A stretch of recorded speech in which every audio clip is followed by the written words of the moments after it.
Olá, tudo bem? Eu sou o pastor Marlon e você está no canal oficial do CI em Blumenau. Você ouvirá agora uma mensagem que pode transformar a sua vida. Se puder, venha nos visitar em um dos nossos cultos. Deus te abençoe.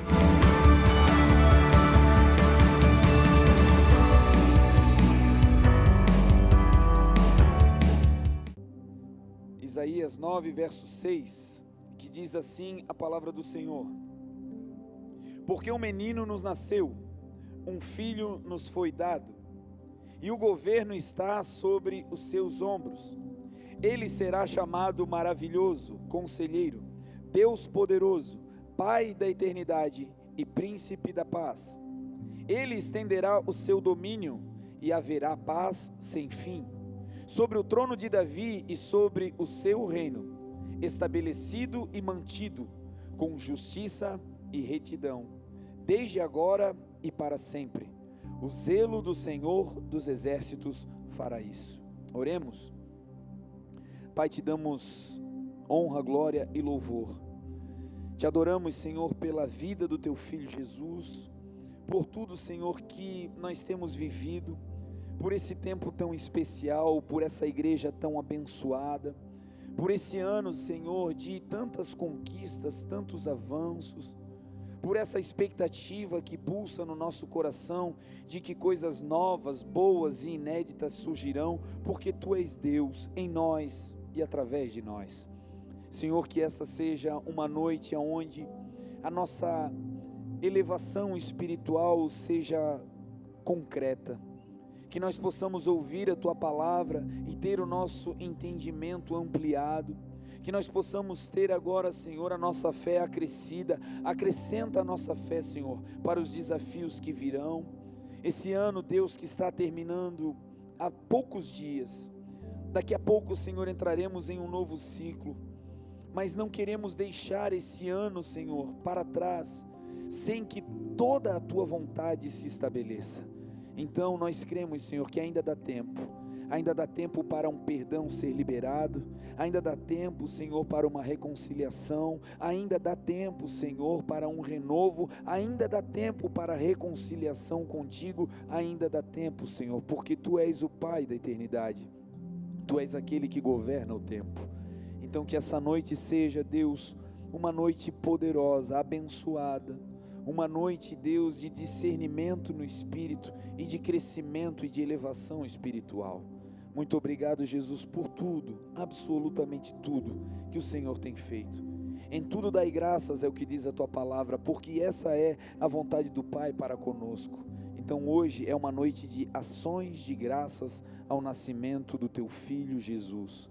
Senhor Jesus, fale conosco, assim como um pastor que conduz as suas ovelhas, nos conduz agora, Senhor, a um lugar de revelação, de graça e de entendimento. Aquilo que é humano, natural e terreno caia, que aquilo que é celestial, sobrenatural e divino, que isso se levante no nosso meio para a glória do Teu nome. Anula agora, Senhor, a minha fraqueza, a minha debilidade, e que o Teu poder se aperfeiçoe na nossa fraqueza. Essa é, Jesus, a oração que nós fazemos, dando a Ti toda a honra, toda a glória e todo o louvor, em nome de Jesus, amém. Amém, irmãos? Estamos hoje com um dia de atraso, segundo o calendário humano, comemorando aqui, fazendo uma festa alusiva ao Natal. Quando falamos em Natal, surgem os questionamentos de onde essa festa surgiu, qual a motivação, e os historiadores eles vão contar que a festa do Natal, ela inicialmente era uma festa pagã, ela era uma festa para o Deus Sol, e tempos depois a religião então incorporou o Natal no seu calendário para ganhar adeptos. Isso foi uma estratégia política na época em que o Natal foi convencionado a uma festa cristã. Eu quero deixar de lado os fatos históricos para me ater ao real motivo pelo qual a igreja celebra o Natal. Nós, igreja, nós que confessamos o Senhor como nosso único e suficiente Salvador, nós temos um motivo, uma razão para celebrarmos o Natal. para nós a significância do Natal, a simbologia do Natal, é expressar a nossa gratidão pelo nascimento do menino Jesus. A razão do nosso Natal não é a árvore, não é o Papai Noel, não são os presentes. A razão do nosso Natal e de celebrarmos o Natal é comemorarmos o maior evento de toda a terra. O nascimento de Jesus não foi apenas um acontecimento da sua contemporaneidade. O nascimento de Jesus mudou para sempre a estrutura da humanidade. Jesus, quando nasce, algo tão forte, tão poderoso acontece, que ele divide a história da humanidade entre antes e depois de Cristo. Jesus, quando nasce, o mundo espiritual reage ao seu nascimento. A terra, quando Jesus nasce, quando ele sai do ventre de Maria, a terra começa a receber de volta um poder que havia sido tirado. A humanidade começa a receber de volta um governo, uma autoridade que também lhe tinha sido retirada lá no Éden, quando o homem peca e então é destituído da glória de Deus. Então o nascimento de Jesus, o Natal que nós comemoramos, não é apenas o nascimento de alguém comum. Para nós o Natal é a festa do nascimento do nosso Senhor e do nosso Salvador.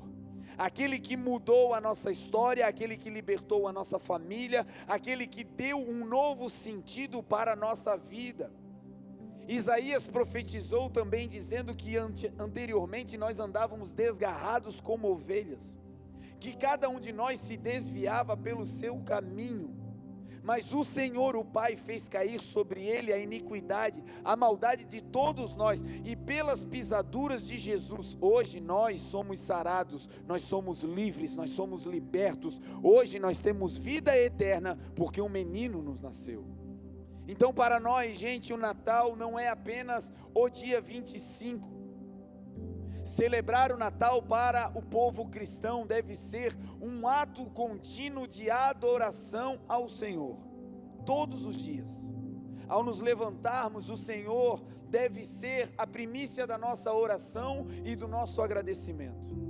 Quando abrirmos os olhos, nós devemos reconhecer todos os dias que estamos de pé, porque o fôlego de vida foi colocado dentro de nós, e essa vida chama-se Jesus.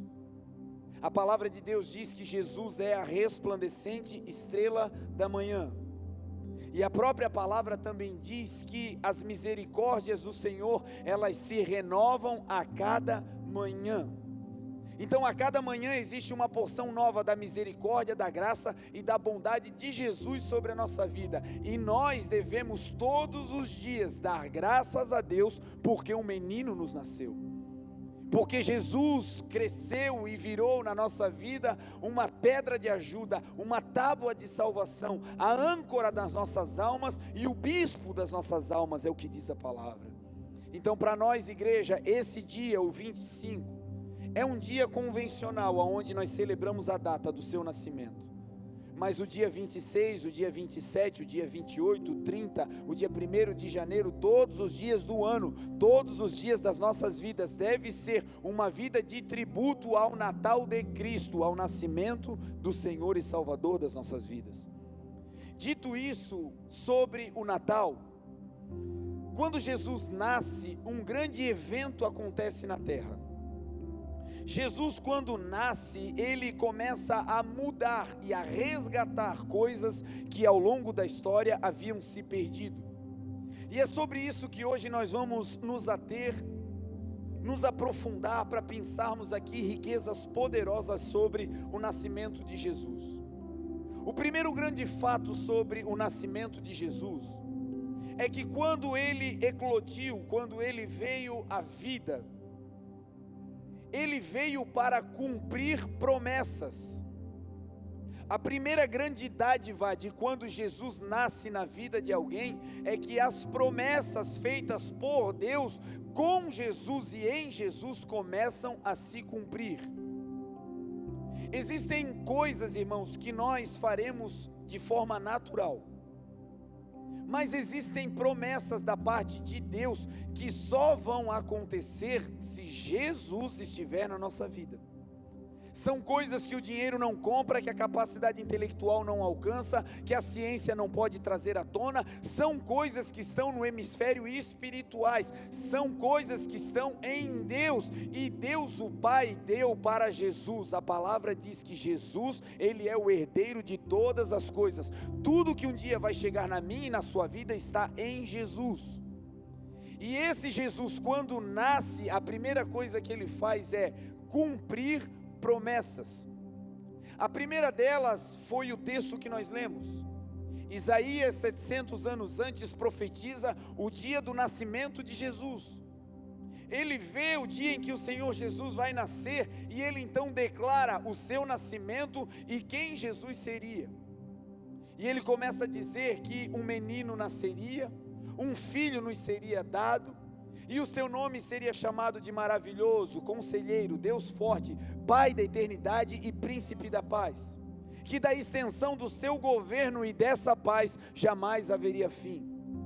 Deixa eu declarar sobre a sua vida que essa promessa já se cumpriu. Se Jesus está na sua vida, você tem direito a uma paz e um governo que jamais terá fim. A tua casa será lugar de paz, os teus filhos terão paz, o teu emprego terá paz, o teu ministério terá paz, e essa paz não é a paz que o mundo dá, é a paz que vem de Jesus. Então, quando ele vem, as profecias, as promessas começam a se cumprir. Uma outra grande promessa de Jesus que se cumpre com a sua vinda é a promessa da salvação. A salvação, gente, é algo que nenhum de nós conseguiria obter por recursos humanos. Nenhum de nós conseguiria acessar o céu, entrar pela porta estreita, pelo caminho apertado e voltar de volta para casa. Esse caminho foi reconstruído por Jesus. Efésios 2:8 vai dizer: pela graça sois salvos. E isso não vem de vós, é dom de Deus. Não vem pelas obras para que ninguém se glorie, porque nós somos feituras suas, criados em Cristo Jesus, para as boas obras, as quais Deus preparou de antemão para que nós andássemos nelas. Quando Jesus nasce, Ele traz para nós as obras que o Senhor já tinha preparado para a minha e para a sua vida. Existe, gente, uma promessa para cada um de nós, um caminho que Deus já traçou antes que a nossa vida viesse à existência. E o que faz a vida ter sentido é andar nesse caminho. O que faz a vida valer a pena é descobrir qual é a obra, a boa obra de Deus para a sua vida. E essa boa obra não pode ser encontrada senão em Jesus. É por isso que muitas pessoas, quando se convertem, dizem: olha, se eu soubesse que era tão bom, eu tinha me entregado antes. Se eu soubesse que Jesus iria fazer isso na minha vida, eu não teria perdido tanto tempo no mundo, tanto tempo errante, eu teria me entregado logo. É muito comum ouvirmos pessoas que já estão na idade mais madura, e quando olham para a sua vida dizem: olha, eu queria nascer de novo. E se fosse possível nascer de novo, o objetivo desse novo nascimento seria gastar a minha vida inteira, desde a saída do ventre até a volta para o céu, todinha vivendo para Jesus.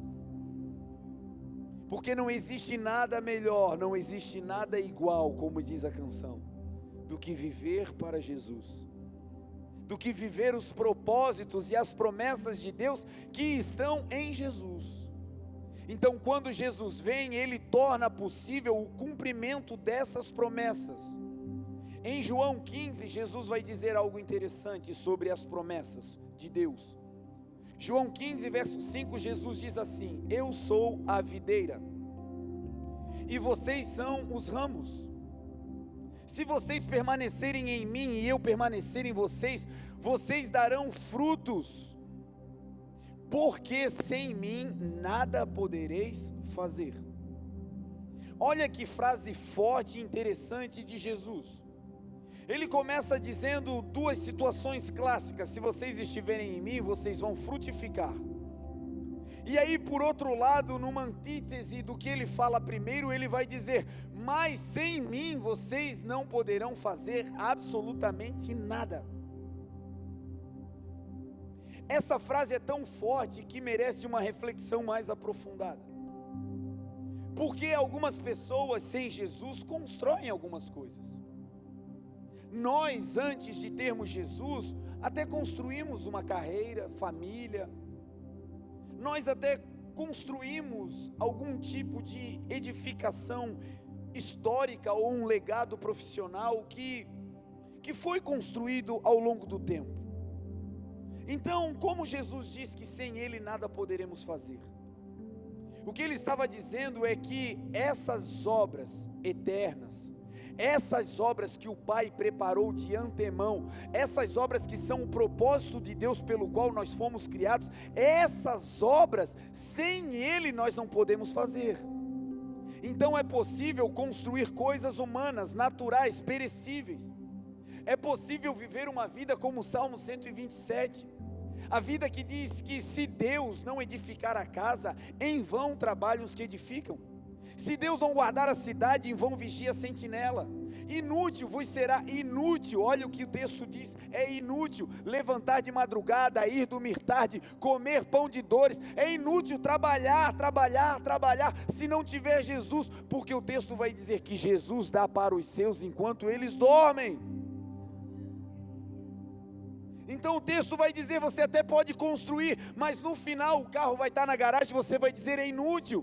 O dinheiro vai estar na conta, mas você vai dizer é inútil. A casa vai estar cheia de gente, mas você vai dizer é inútil. Só vai ser útil se tiver Jesus aí. Em Jesus, tudo é possível àqueles que creem.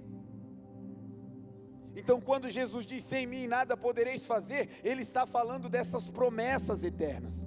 Ele está falando do teu ministério, Ele está falando da vida eterna, Ele está falando da frutificação da tua família, Ele está dizendo da salvação, Ele está falando de obras que passam dessa terra e transcendem o mundo natural, Ele está falando de coisas que não perecem pelo uso e nem pelo tempo, Ele está falando de tesouros eternos. Essas obras só com Jesus nós poderemos fazer. E eu quero te dizer, meu irmão, que essas são as obras que valem a pena. Essas são as obras que quando são realizadas você diz, bah, valeu a pena. Passamos uma semana, mais de uma semana, né, preparando o culto de hoje. E a cada dia uma guerra terrível. Coral hoje, meu Deus, uma benção, uma benção. Os irmãos teclados acertaram tudo, aleluia. Mas até chegar nesse momento foi tragédia. Ontem era 1h da manhã. E eu estava em casa e o Senhor disse, levanta. Levanta e vai até a igreja e vai orar em volta da quadra da igreja. E aí como a gente é doido, não tem nada para fazer, vai dormir para quê, né? Levantei e vim. E aí eu estacionei o carro e comecei a orar em volta da igreja. A quantidade de maluco doido que eu encontrei na rua, a quantidade de gente aprisionada espiritualmente que eu encontrei zanzando. E o Senhor disse, foi para isso que eu chamei vocês, para essas obras, para vocês repreenderem as obras do maligno, para vocês libertarem os cativos, para vocês impor as mãos sobre os enfermos e eles serem curados. Foi para isso que eu te tirei da cama, porque essas são as obras que você pode fazer comigo, porque sem mim nada podereis fazer.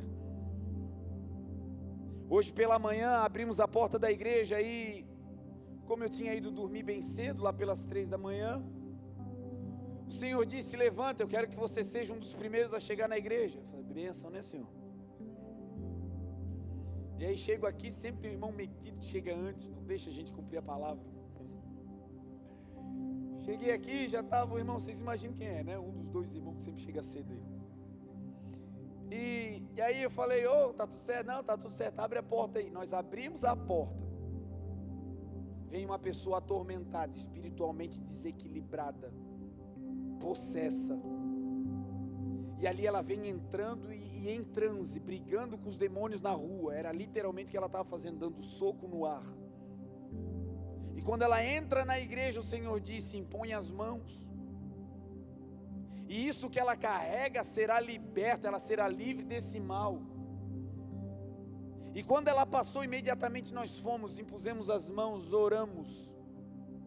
E aquela loucura acabou.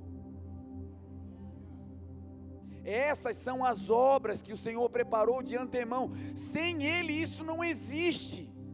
Mas é esse nível de autoridade que Deus está dando para nós, igreja. Não é apenas para levantar, consumir oxigênio e dormir. Deus te chamou para ser uma luz nesse mundo, para ser sal nessa terra e libertar os cativos. Pode aplaudir, é para Jesus.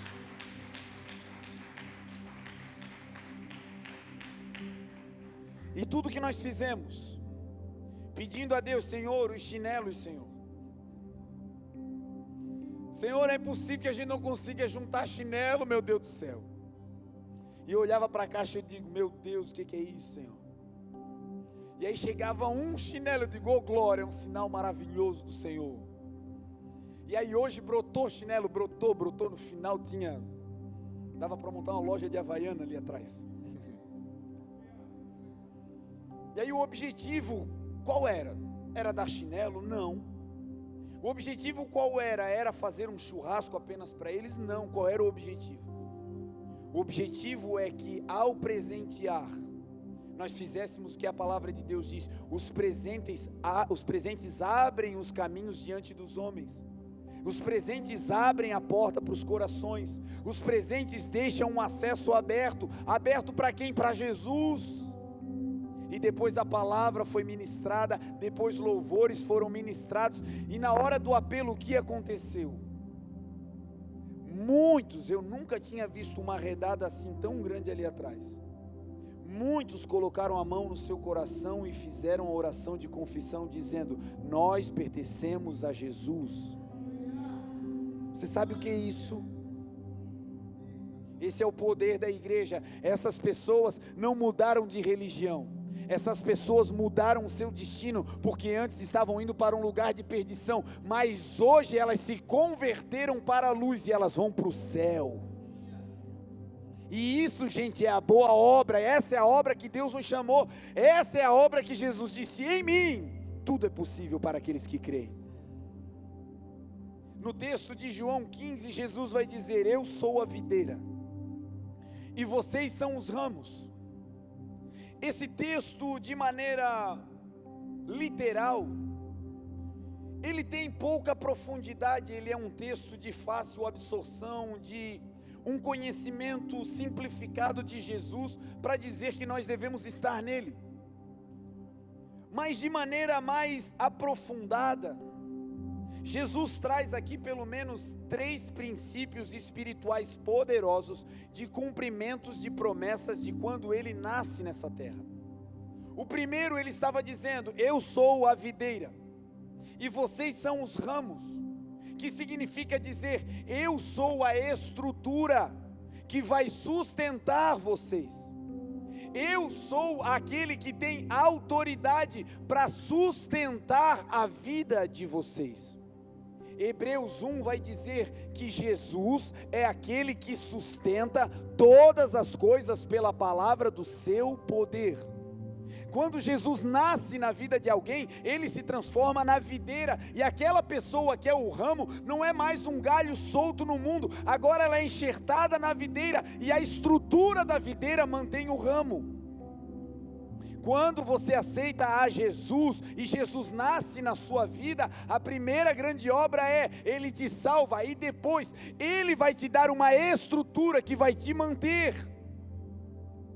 E isso, gente, é completamente antagônico ao que a gente vive sem Jesus. Porque a vida sem Jesus, nós criamos estruturas que nós temos que manter. E quando você está em Jesus, Ele é a estrutura que te mantém. Sem Jesus você tem uma empresa, uma estrutura, mas você tem que se matar para manter a empresa aberta. Sem Jesus você tem um trabalho, uma profissão, mas para se manter lá tem que matar um leão todo dia, e no final você chega em casa acabado, sem graça, sem favor. Por quê? Porque é você mantendo a estrutura. Nos relacionamentos também são assim. Sem Jesus, nós criamos a estrutura, o casamento, o namoro, o noivado, nós criamos, mas aí a gente tem que sustentar, e chega uma hora que é quase impossível. E quando nós estamos em Jesus, olha que coisa poderosa Ele faz. Ele diz: vocês são apenas os ramos, mas se vocês se conectarem em mim, eu vou ser a estrutura. Não são vocês que me sustentam, mas sou eu que vou dar uma estrutura que vai manter, vai sustentar vocês. Por isso a palavra de Deus diz: 1000 cairão ao teu lado, 10.000 à tua direita, mas em mim a estrutura que você está não cai, meu amigo. Se você estiver nele, a estrutura dele é que te sustenta. E aí você vive uma vida de graça, como o irmãozinho que estava lá no banheiro tomando banho. Estava lá, o sorteio rolando, e Deus disse: é ele lá, ele não está nem aqui, chama ele. A Bíblia é repleta de histórias assim. Gente que era para ser ungido o rei, fizeram uma festa, chamaram todo mundo grande, forte, habilidoso, e não era ninguém. E o Espírito Santo diz: não são esses aí. Pergunte para o dono da casa se não tem mais alguém. E o pai vai dizer: até que tem um, mas ele está lá cuidando das malhadas, ele está lá atrás do rebanho, é o menor deles. E o Espírito diz: ninguém se senta na mesa enquanto esse menino aqui não chegar. Ele está lá trabalhando para manter a estrutura, mas como ele é fiel a mim, eu vou dar a ele uma estrutura que vai o manter. Eu vou fazer desse guri o rei de Israel. É gente que não tinha nada para oferecer, mas uma vez que se conectou na videira, a videira se transformou numa grande estrutura. Você olha e diz: meu Deus, como é que eu vim parar aqui? E mais, você não faz força para manter a estrutura é Jesus. Aí a vida é leve, aí a vida flui, aí tem graça, aí tem sabor, aí tem obras maiores, como Jesus declarou. E é para esse lugar que a igreja está marchando, é para esse lugar que Deus está levando a tua família, é para esse lugar que Deus está te dizendo: ei, se conecta nessa videira, se conecta nele, porque ele vai te dar uma estrutura que não será abalada. Isaías declarou: confiai perpetuamente no Senhor nosso Deus, porque ele é uma rocha eterna. Quem está nessa videira não é abalado, quem está nessa videira não vive solto, quem está nessa videira tem uma estrutura. É aquilo que as pessoas olham e dizem: como é que vocês foram parar aí? E a gente diz: não sei, só sei que foi assim. Assim como Jesus. Como é que essa porta de emprego se abriu para você? Você nem estava habilitado para essa vaga, como é que foi? Só sei que foi assim. Como? Jesus. Não tinha vaga, da onde surgiu essa vaga para você? Jesus. Ele é aquele que cria as estruturas para nos sustentar. Que essa noite a tua mente seja completamente transformada. Que toda a estrutura que você está tendo que sustentar, que isso caia por terra. E a partir de hoje você receba a estrutura que vem de Jesus. Porque o que vem dele passarão os céus, passarão a terra, mas as palavras dele jamais passarão. Então Jesus, ele começa dizendo: eu sou a videira. Eu sou a estrutura de vocês. E numa linguagem mais profunda, ele vai declarar algo ainda mais poderoso. Quando ele diz: vocês são os ramos e eu sou a videira, ele está dizendo: eu sou aquele que não apenas sustento vocês com a estrutura, mas eu sou aquele que vou dar para vocês a provisão. O ramo, ele não pode se alimentar de si mesmo. Um ramo sozinho não se retroalimenta.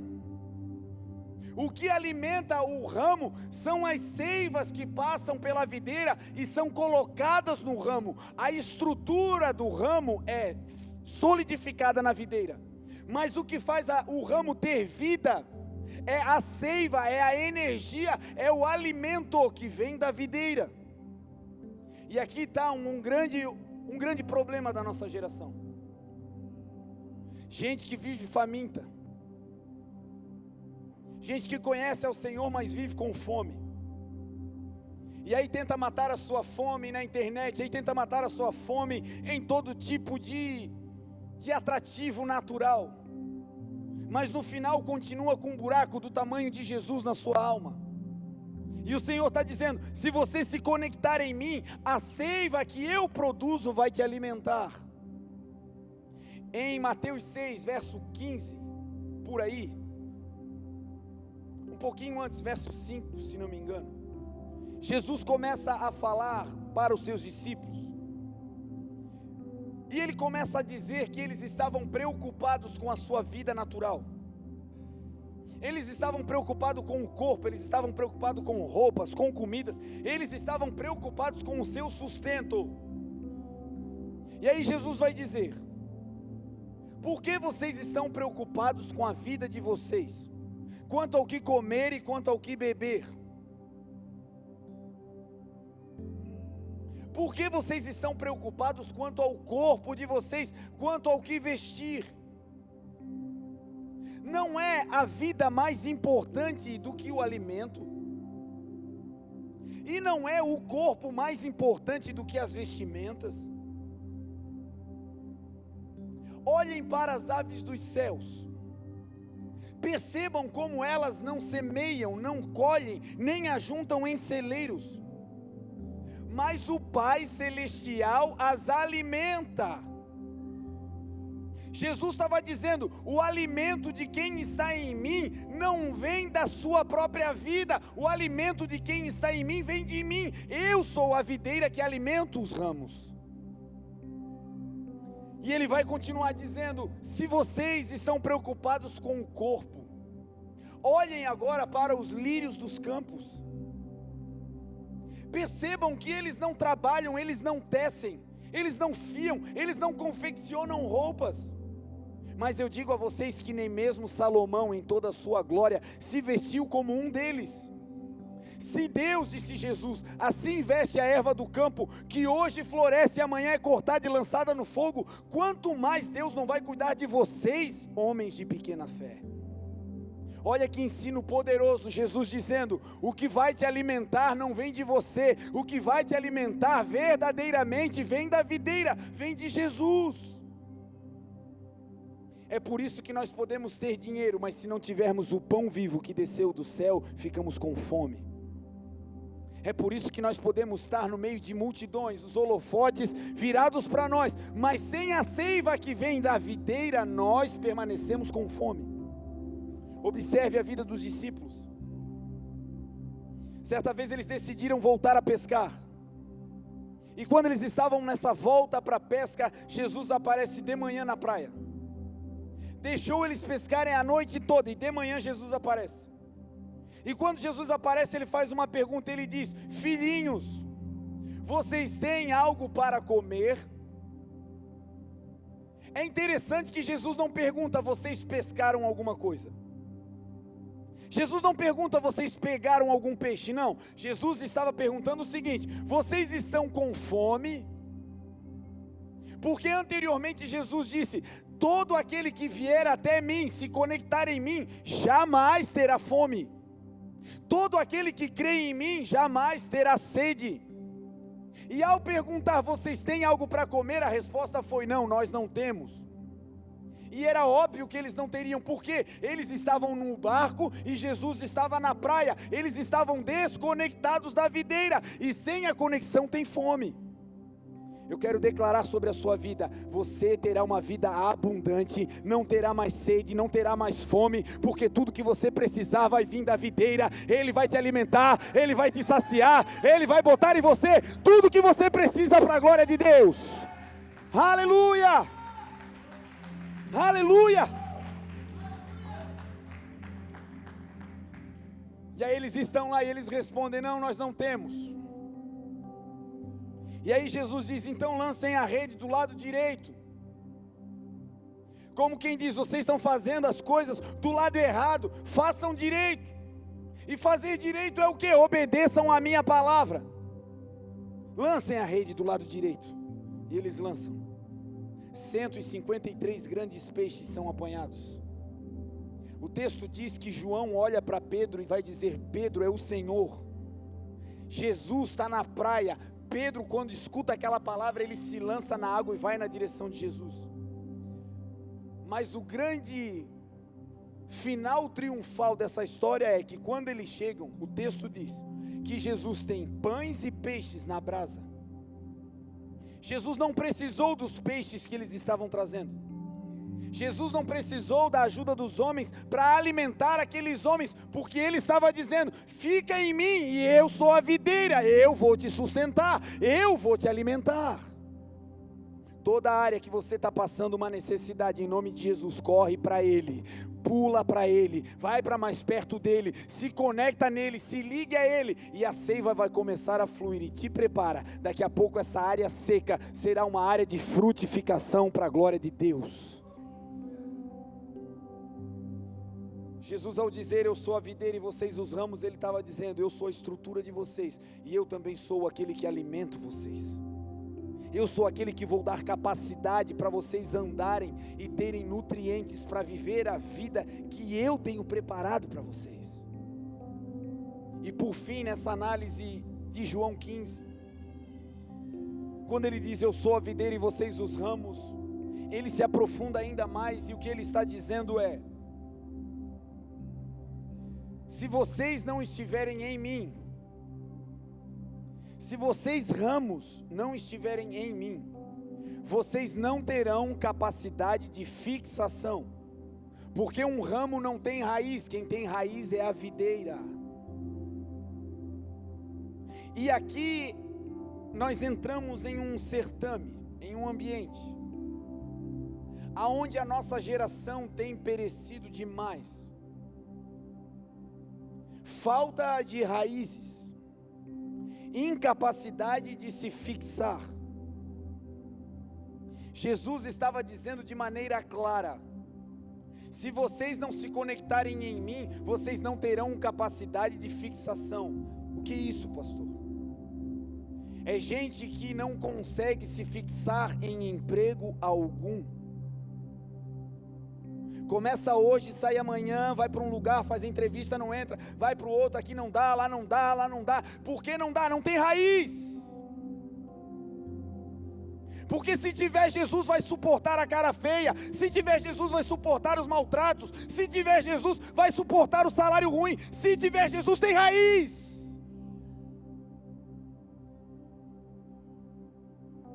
É gente que não consegue ter raiz na sua vida emocional. Namora aqui, namora acolá, vem uma relação aqui, uma relação lá, e está sempre se relacionando, e não consegue ter raízes com ninguém. Sabe o que é isso? É falta de Jesus. Se conectar na videira, a videira vai te enraizar, meu amigo, você não vai ficar experimentando, Ele vai trazer a pessoa certa, e ali será até que a morte o separe. Sem raiz, é como Tiago disse, inconstantes, homens que vivem levados de um lado para o outro, agitados pelo vento, como as ondas do mar. Uma hora quer ganhar o mundo, outra hora quer se esconder, uma hora está cheio de força, outra hora está morrendo de cansado, uma hora está feliz, daqui a pouco está com um bico desse tamanho. Meu Deus, é uma tragédia. Não consegue se fixar nem nos seus próprios pensamentos. Quando Jesus nasce, Ele começa a dizer para mim e para você: eu vou acabar com essa vida volúvel, eu vou acabar com essa vida sem raiz, eu vou ser a tua raiz, você vai entrar em lugares e só vai sair dali quando chegar a minha hora, você vai entrar nos lugares e ninguém vai te tirar, só quem vai te mover sou eu. Jesus disse: eu tenho a pá. Eu trago comigo a minha pá, eu trago comigo aquilo que pode trazer o machado à raiz. É só Jesus quem corta, meu amigo. Você e eu vamos viver uma vida enraizados. Nós vamos entrar em lugares e cara feia não vai nos tirar, falta de oportunidade não vão nos vencer. Nós vamos entrar, vamos permanecer, e assim será para a glória de Deus. Raízes. Uma coisa que acontece com quem está na videira é que Deus lhe dá tantas raízes, que quando essa pessoa é removida, quando Deus move ela, fica um buraco do tamanho das ramificações das suas raízes. É aquele tipo de gente que quando não vem fica um buraco. É aquele tipo de pessoa que quando viaja, dá uma saudade, a vontade de ir lá visitar na viagem. Aí gente que dá vontade de ligar e diz: quando é que tu volta das férias, meu querido?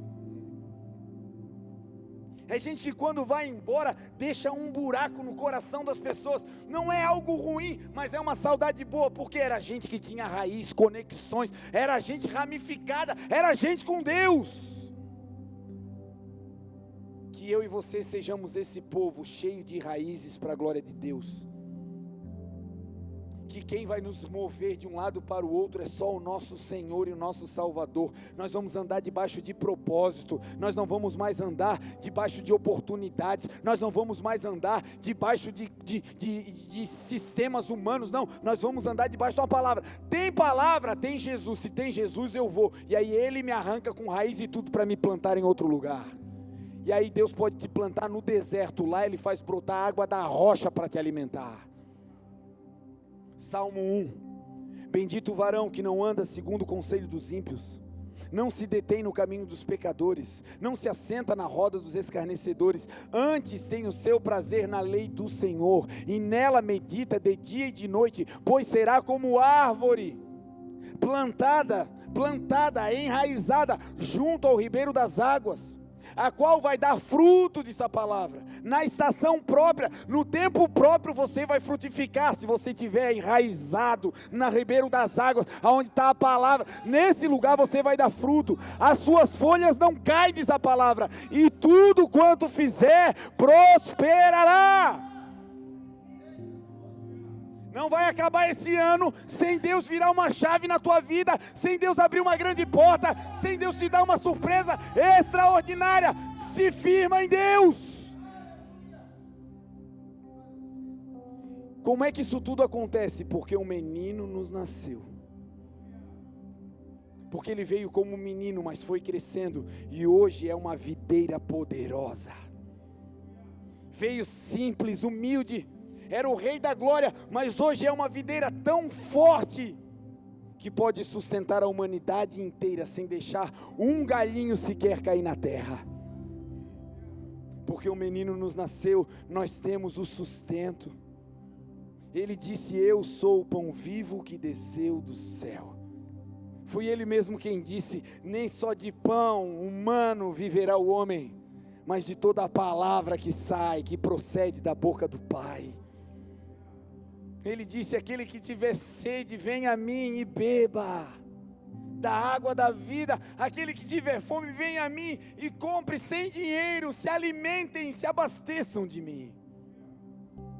Veio como um menino, mas hoje é uma videira poderosa, que tem tantas raízes, que as perseguições, que as dificuldades, que as lutas, que as mortes que a igreja foi sofrendo, não puderam apagar. Jesus está enraizado no coração da humanidade e ninguém pode tirar.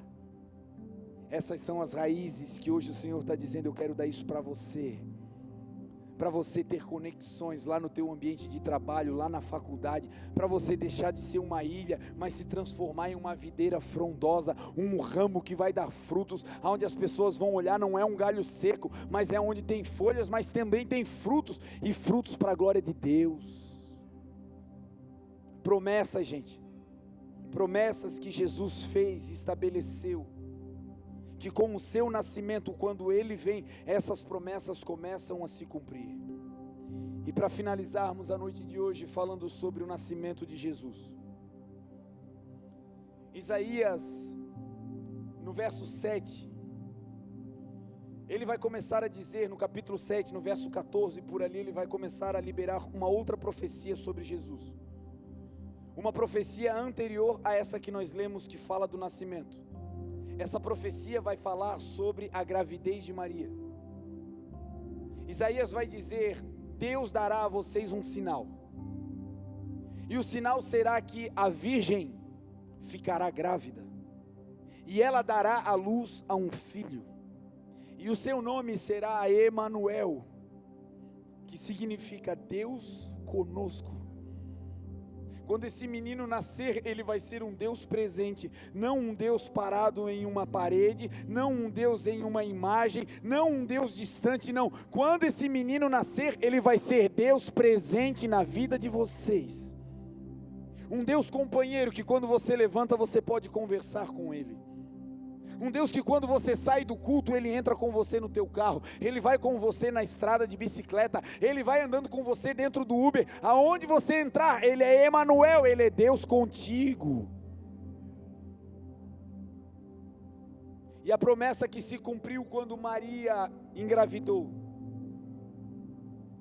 significa dizer que uma virgem gerando um filho, sem nenhum contato humano, era dizer que algo completamente impossível na realidade dos homens. Quando Jesus nascesse, essas coisas impossíveis para os homens seriam agora possíveis em Jesus e por Jesus. Uma virgem dando à luz a um filho sem ter relação com um homem significa milagres inéditos, poderosos e sobrenaturais que não terão a participação da mão humana.